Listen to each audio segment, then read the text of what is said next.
What did someone do in an emergency room that made you say, "You gotta be kidding me"? 1. My husband fell off his bicycle and reflexively put his arm down to break his fall. He came home scraped up and holding his shoulder in an odd, pushed back position. It was a weekend, so we couldn't see our family doctor. We live in rural Texas, where there's literally only one hospital per county. He was in excruciating pain when we arrived at the ER. After waiting an hour, a nurse gave him a visual exam and told him to ice his shoulder, take Tylenol, and see an orthopedist. She added that they couldn't give him any drugs. We were stunned. He couldn't move his arm, and any pressure caused sharp pain. We just wanted an x-ray, not pain meds.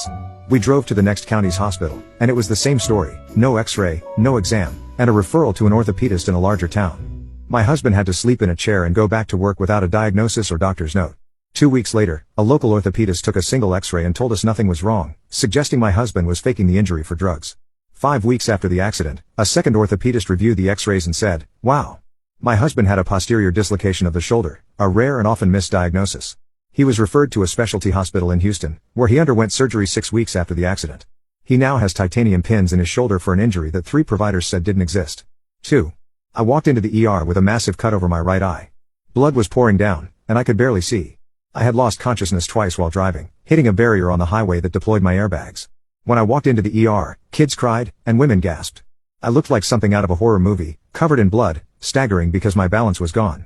I had been hit above the eye with a pool ball.